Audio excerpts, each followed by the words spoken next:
Hello, welcome to this episode of Outlaw Eco Build. This week we've been applying the cob render to the outside of the now completed walls.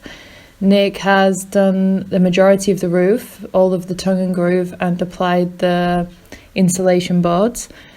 And we have poured the floor inside. So in today's episode I'm going to explain to you the process and the ingredients and the recipe for the cob render, which we use as the first layer of render on the house. Here for us, that starts with straw. So we're really fortunate that we have a lovely neighbour down the road who has a bunch of horses, and she's happy for us to take the leftover straw from those horses. So we could have bought a bale of straw, but this straw is already mixed with a little bit horse pee and a little bit horse hair, and we found that's all really good for adding extra stickiness and binding to the mix. So the first thing I do, we're mixing the cob in a wheelbarrow here by hand. So I found that when you put in the earth or sand first, that it's sticking to the bottom and it makes it super difficult to mix. So I add first a little bit of straw and wet that down, that there's some water in the bottom of the wheelbarrow, before I add the sieved earth. So for us, as we mentioned in the previous episode, our earth here on the land is almost a perfect ratio of clay to silt already.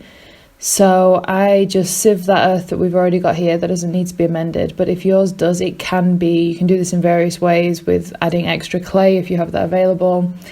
You can add a flour paste to make it more sticky, whatever you need, but it needs to be super well sieved. You don't want big rocks in there in the mix. Maybe you will add rocks later to fill in bigger gaps, but you want to do that yourself by hand. You don't want big rocks in that mix. But this is a kind of fluid recipe, so you can really do this, like, you don't need to know exact ratios. You can do this by a feeling and a texture, and you can also test this. You can throw a lump of it at the wall and see how it sticks. You can feel in your hand when it's sticky, when it's the right texture. The first time around when we did this with the house, we mixed a few different mixes together with different ratios and applied them to the wall, let them dry, and then went back to see if there were some cracks in there, or if it fell off the wall, for example, which some of them did that had too much sand.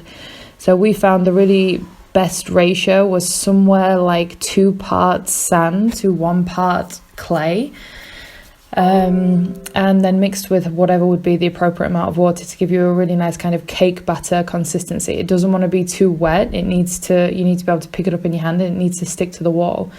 But in my experience, this mix, normally when you get to the bottom, after you've pulled up the handfuls of the really strawy bits, you end up with a kind of muddy mix at the bottom, which you can just mix a bit more straw into and throw the rest on the wall.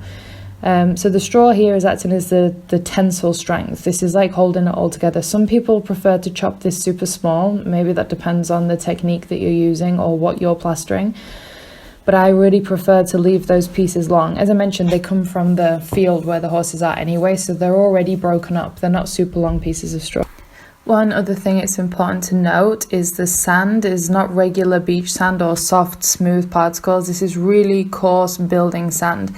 So as you can see here, you're going to go along the whole wall and use the cob render to fill in all those gaps between the bags. You can put this on quite thick, but you're going to want to take your fingers and really poke it in between the bags, so it's all filling all the gaps. You don't want any cavities behind it. So I take it and kind of throw it a little bit at the wall to push it into all those gaps, and then I use my hand to smooth it over.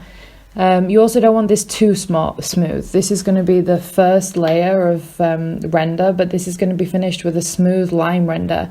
So it's better to leave this a little bit rough with a little bit straw sticking out in texture, to give you a kind of a base coat that the lime render is going to stick to. If this is too smooth, it's not going to stick. If you've used burlap or cotton bags, you can wet those down before you apply the render, but that's not necessary with plastic bags. This is going to stick to them really well when you get the mix right. So as you can see there, I just throw it on like a handful at a time in between all the little gaps in the bag, and you can use this to really sculpt the house. If there's some bags that were a little bit further in or further out than the others, you can really smooth it all out using the cob. But it is advisable to put that on in thin layers. If there's a big depression in the wall that you want to fill out with the cob, I'd recommend using several thin layers and letting them dry in between. But moisten the wall before you apply the next layer. This way you're going to create what's known as a lathe coat. So you want to leave that first layer thin, only in between the bags, and with a rough, coarse finish on the top. So you can poke your fingers in there, it doesn't need to be smoothed out. And the second coat you can put on quite a lot thicker to fill in any more depressions in the bags. And that will be sufficient if your intention is to apply a lime render, as we did with our house. If you prefer, or if you want to, there are also options for finishing with earth and plasters. Here, for example, on our thermal mass wood burner, this is inside, so we've applied one layer of cob render to smooth out all the surfaces, and on top of this we're going to apply subsequent layers of finer cob and earth plasters with less sand and less straw, which can actually be polished to a high finish. You can also do floors like this, but we've got more to show you on that. But I'm going to make a video just for the wood burner that we can share this with you.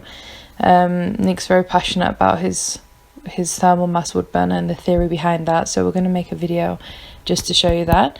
And once we're done with those earth plasters, and however we decide in the end to do that, we're going to make a video to share that with you too.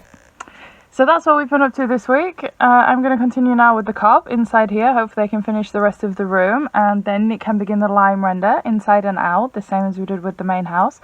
I'm also going to experiment this week with some different plaster finishes. If I can find the materials, I'm going to see if I can achieve the tecnique finish, this like highly soap polished lime render. Otherwise, I'm going to try a linseed treated earth plaster. If anybody has any more information or tips about that for me, I'd really appreciate it. Please leave it in the comments below. And otherwise, we will see you guys next Sunday. Thank you for watching and for your support as always. And if there's anything that I didn't explain well or didn't make clear, if there's anything that you'd like to know in future videos, please leave that in the comments below. And have a great week.